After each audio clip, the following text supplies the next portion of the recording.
जय श्री राधे। हर हर महादेव शंभो।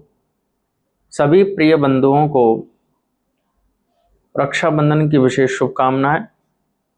और आज हम बात करेंगे एक अपनी नित्य पूजा के विषय में।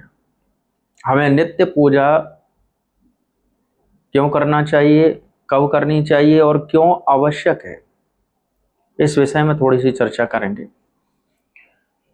आजकल देखने को मिलता है कि सभी अपने अपने कार्यों में व्यस्त है। कोई अपने ऑफिस जा रहा है, कोई अपने कृषि कार्य को कर रहा है और कोई अध्ययन कर रहा है, विद्यार्थी अध्ययन कर रहे हैं, कोई यात्रा के लिए जा रहा है। मतलब सभी के अपने अपने कार्य हैं, तो व्यस्त हैं। तो व्यस्तता में क्या है, कई व्यक्ति तो रात्रि में लेट सोते हैं, 12-2 बजे तक, सुबह लेट जागते हैं, तो उनकी दिनचर्या तो बिगड़ ही जाती है। लेकिन कोशिश करें कि दिनचर्या को बनाए रखें और समय से अपना नित्य कर्म करें।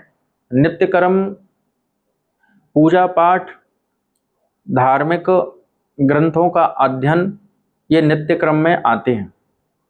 जैसे हमारे शरीर के पोषण के लिए भोजन आवश्यक है, वैसे ही हमारे आत्मा के पोषण के लिए धर्म ग्रंथों का वाचन और भगवान की भक्ति, मंत्र जाप ये आवश्यक है। यदि ये व्यक्ति नहीं करता है तो वो अपने आध्यात्मिक धर्म से विचलित रहता है और उसके जीवन में अशांति आती है। इसलिए चाहे आप 10 मिनट करिए, लेकिन प्रतिदिन आप अपना पूजा पाठ, मंत्र जाप नित्य करिए।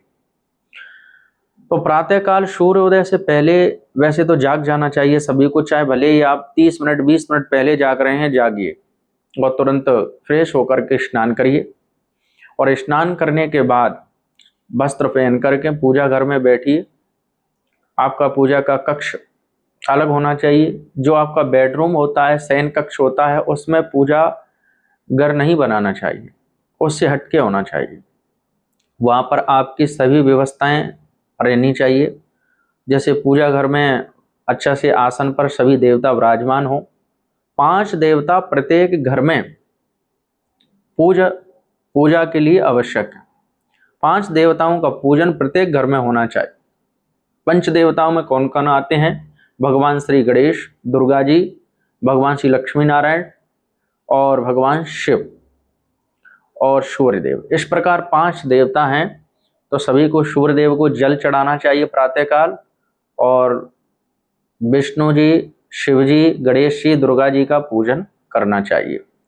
सभी देवताओं को एक पीतल की थाली में बिठा करके स्नान करवाइए। चंदन पुष्प आदि चढ़ा करके, आप पूजा का क्रम जानते ही होंगे, चंदन पुष्प चढ़ा करके और बिठा के धूप दीप लगा दो। और उसके बाद आप आरती करिए।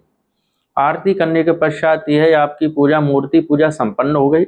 उसके बाद आसन पर बैठ जाइए और आसन पर आप अपने गुरु मंत्र का जप करिए। गुरु मंत्र आपको प्राप्त नहीं है गुरु जी से, तो आप तब तक बिना ओम के कोई भी मंत्र जप सकते हैं, जैसे नमो भगवते वासुदेवाय, नमः शिवाय।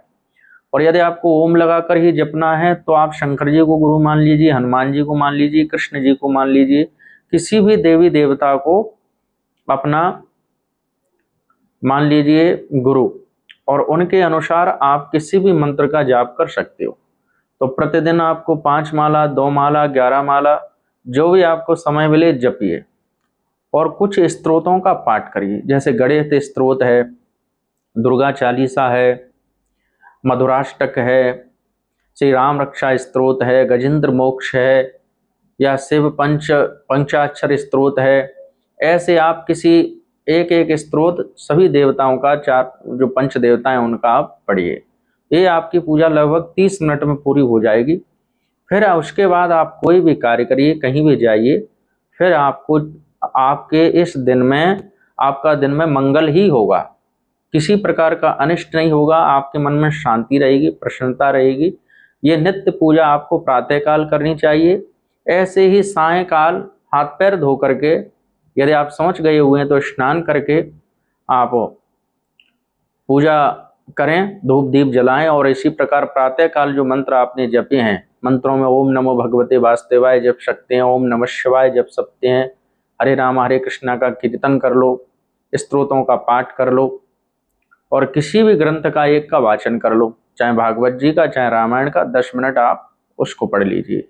इससे आपके जीवन में मंगल होगा, शांति आएगी, घर में सुख शांति रहेगी, किसी प्रकार की परेशानी आपको जीवन में नहीं होने वाली यदि आपने इस प्रकार का नियम बना लिया। यह शास्त्रों में वर्णन है कि प्रत्येक व्यक्ति को द्वैकाल तो कम से कम संध्या करनी चाहिए। ब्राह्मणों के लिए ब्रह्म संध्या होती है, लेकिन क्षत्रिय और अन्य जो भी वर्ण हैं उनको कम से कम भगवान का जप तो करना ही चाहिए। और नहीं तो आप किसी गुरु के सानिध्य से भी किसी मंत्र को लेकर के और उनकी अनुमति से भी आप अपना पूजा पाठ कर सकते हो। अपने देवताओं का पूजन, अपने धर्म सनातन में जो दिए हुए हैं नित्य कर्म उपासना, उनका आपको पालन जीवन में करने से सुख शांति की प्राप्ति होगी। इसी के साथ जय श्री राधे। यदि आपको और कुछ पूछना है तो आप कमेंट बॉक्स में कमेंट करिए, हम उस पर भी एक वीडियो डालेंगे। हरि ओम नमः शिवाय।